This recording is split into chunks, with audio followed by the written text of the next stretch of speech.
air guitar. Shout out to Austin Eckler. Are we talking about the AFC West, which he used to play and now he doesn't anymore? No, we're talking NFC North, baby. I was just in Chicago talking to the Bears, talking to DJ Moore, talking to their coach, who somebody says reminds them of Michael Scott.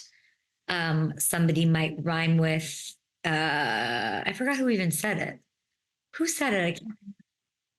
I can't want us to talk about it. I'm just reminded we can't talk about it. So instead, I won't ask that question. I'll ask unanswered questions for the NFC North. Let me remind you guys, we whipped up the odds over at FanDuel Sportsbook. Go enjoy, download, have some fun. Here you have them. Lions favorites at plus 145. Okay, Packers right on their heels, 185. Okay, Bears sitting in a close third at plus 320. I like that. FanDuel Sportsbook, you're smart. You know what you're doing. You didn't do the Bears dirty there. Vikings plus 900. Okay. Important to note here, Detroit, Green Bay, Chicago, all getting minus odds to get into the playoffs right now. There's some value. There's some fun over there. So download America's #1 sportsbook. Have some fun. It's May. You got nothing else going on. I guess outside of the NBA playoffs, but that's it. It's just that and some hockey and some other stuff going on, but definitely get some NFL fun in there. Okay, we're going to start with the Lions. Why? Because they won the North. New Lions, we know it. The question I have for them is, has the defense improved enough for them to win a Super Bowl? That's the goal. That's the expectation. I don't want to hear anything else. Make no mistake. That is the bar in Detroit right now, coming so close to the NFC title game in San Francisco. This defense, though, is the thing that has to step it up to make it happen. We got two offensive players on the show. Neither of them were on the Lions, but let's talk about this D. If you look at this split here, after week 12 and into the playoffs, there was some real struggling more than I am on no sleep this morning. Okay. They were 27th in scoring defense, 29th in total yards allowed, bottom of the barrel, guys, dead last in pass defense. And it was the defense that struggled down the stretch. And that, I believe, is what cost them a trip to the Super Bowl. I mean, those numbers tell the story. It's honestly amazing they got so close. When you see those kind of numbers, I got to say, I like the job Brad Holmes has done this offseason to address said issues. He got our fave, everyone's fave. This is America's cornerback, Bama corner, Terrion Arnold in the first round. Amazing locker room guy, total Dan Campbell guy, and he is the elixir for their problem. They get another corner in the second. He goes out, Holmes does, and gets guys who've been there, done it before too. It wasn't just in the draft. They trade for a Super Bowl champion in former Bucks corner Carlton Davis, the addition of DJ Reader, who we know we love. We talked to him about how much he likes the Lions and he likes being there. There's some veteran experience, one of the best in the game. So edge rusher Marcus Davenport as well. All of these moves on defense should make it a lot stronger, and the sky is the limit for Campbell's squad. So the question is the defense, but I think I kind of told you guys the answer. So I'll see you guys in New Orleans in the Super Bowl, right?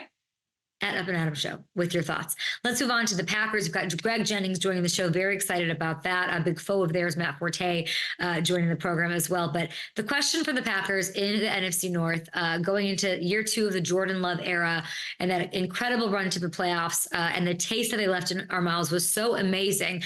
The question is, what is the extension going to look like? I feel good about what Jordan Love's going to look like. I have no issues, but based on a small sample size, it's whatever. But it's something I've been talking about since the run, since Aaron Jones came back, since this all happened and this miracle playoff situation happened, where I'm making turkey chili on Sundays, loving every second of it. The way that it's structured, the extension, is going to play a big role in the Packers' future dominance in a division that's changing its complexion on a dime. So, and as we're seeing the Trevor Lawrence conversations and more deals are getting handed out, the situation's getting more interesting. Take a look at this.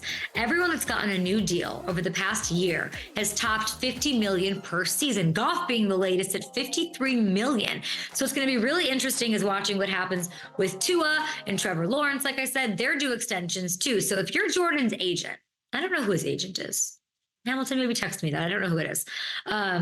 Who is his agent? If you're him, you're fighting for deals on par with those guys. If you're the Packers, though, you're bringing up how those guys have 3 to 4 years of experience. They've got tape to go off of. They've got a playoff win in 2022 for Trevor Lawrence. They're dealing with all these other. You're bringing up that versus that. So what happens? But all the negotiating, I got to say, the best thing about it, it has not stopped Jordan from showing up, saying it's who he is. I'm at OTAs. I loved hearing him, and I loved hearing Matt LaFleur on what Jordan not bringing any drama to the situation means. It's everything to us. I think if you look at our attendance here, and we've had almost 100% the entire offseason, which has been the best that we've had since I've been here. So, and I always think that when you look around the league, when your quarterback's there, just naturally has a way of attracting everybody to come. But to have him here is, you can't put a value on that. Can't put a value on it. I think you can. I think, as my producer just told me in my ear, David Mulligetta, he's a shark. He's that guy. As far as an agent, that's the guy that you want. I think he can put a value on it, Matt. I think he will, actually. So beyond the on-the-field stuff, this team starting to develop, it's so important to have him there. I loved hearing the same thing about Bosa out in the Bay Area. Never shows up to voluntary camp and did because they know what time it is. They know about the windows wondering. And I hope the Packers get the deal done for him soon, and they will. And he'll probably be really handsomely paid, even on a small sample size. If Jordan comes into this year, people, the way he played down the stretch this season, and the only asterisk I'll give it, as Matt Forte signs in to join us to talk about the Bears after this, how much of that was Aaron Jones healthy? How much of that switch? Will Joshy Poo be able to fill in that hole and be the same kind of RB, the same kind of soul and identity for that squad as AJ was? We'll see. AJ now in Minnesota, of course. Green Bay going to be in the mix for a trip to New Orleans as well. So these odds all these minus odds at FanDuel Sportsbook for these NFC North teams, I'm not seeing it. Is it the Bears? Do the Bears just turn it around? Wouldn't that be so crazy? That would be insane. The Bears question for me, and you guys can hit me up with yours, Bears fans on one always, Bears fans online one, at Up and Adam Show. I would say it's also similarly to the Lions. The question for the Bears is, can this defense keep the momentum it had to end last season? We're all excited about Caleb. We are rooting for him. We are preaching patience for him. We're loving the rookie uni. We're loving the claw. We're obsessed. It's great. The offense is going to be explosive. But, it's new. For Chicago to get into the playoffs, the best thing you can do for Caleb is bring stability with defense, okay? Be the rock. Be what Chicago is known for, okay? They really came together around the bye week last week. It's all I talked about when I was at Hallis Hall a couple of weeks ago. Final 7 weeks of the season. TJ Edwards and I were like waxing poetic on this. The Bears had the NFL's #1 scoring defense. They led the league with 13 interceptions. They finished the entire season with the #1 ranked defense. I feel like if I were to ask 100 people out on the street right now, like a little TikToker, who are the #1 defense last time? Nobody would say the Bears. No, literally, like nobody would say the Bears. And I think there's a crowd out there that's going to say, it's only 7 weeks. What happened before that? Who did they play down that stretch? Whatever. There's a reason for the turnaround. And I will let linebacker TJ Edwards, who I talked to a couple weeks ago at hallowed Hallis Hall, fill you in on why the Bears defense clicked. I mean, I think it's chemistry. I think playing with certain guys for, long enough, it helps a lot. But, when you first get here, it's a new scheme, it's a new system, so it takes you a little bit to get used to it. But, after that, we were rolling and just having fun. And, I think we stopped thinking more and just went out and played like we know how to, and good things started to happen. Loved talking to him. Talked to him about him and his amazing season last year, his personal goals. When you think about what this defense is made of, it makes sense. They had 8 new starters last season, 8, including the entire front 7, by the way, and Montez Sweat, who they didn't add until the trade deadline. So it takes time to develop chemistry, like he's saying. The defense started balling out, not because of who they were facing or because of luck, or whatever the heck anybody's saying out there. They found that as the year went on. 10 of the 11 starters are returning this year. I'm expecting the success to carry over from the jump and for it to be a hallmark of the Chicago Bears once again. And finally, let's hit the Vikings. My question for them is, we'll flip it back to the offense for them. Is it about Justin Jefferson? Maybe.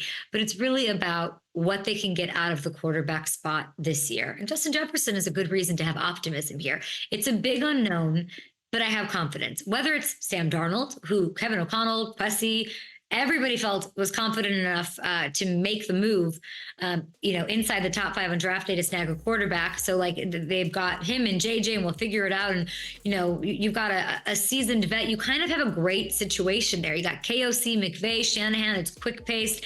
We had Kyle Rudolph on the show. Like it should be Sam. JJ might pick it up at some point. He's a national champ. He's drawing rave reviews for what he's been doing this offseason so far. There's 2 legit options for Minnesota, and I got the chance to talk to their head coach last week. It's so nice to have to take time and come hang out with us on Up and Adams. And here's what he had to say about both of his quarterbacks.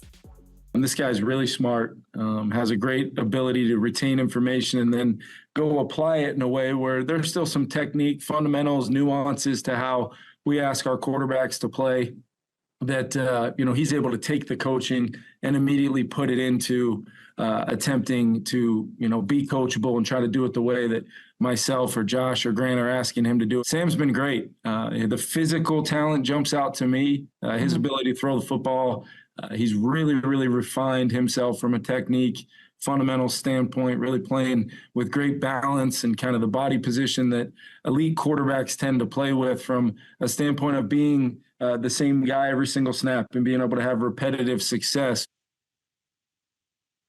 What's not to like? You've got JJ coming along quick. You've got a physical ability of Sam Darnold, who's really trying to rewrite his narrative. Maybe he's got a chance here. Fascinating quarterback battle. Whoever gets the job gets Justin Jefferson and Jordan Addison and the aforementioned Aaron Jones, giving them a run game they can really lean on and love. And you can catch out the backfield too. So this team finished in the mix for a playoff spot, even with underwhelming quarterback play down the stretch after the Cousins injury. So I don't think it's crazy to think they can make the playoffs at plus 280 if the quarterback situation at least gives them some stability. Those are my questions. Those are kind of my answers for you guys. I think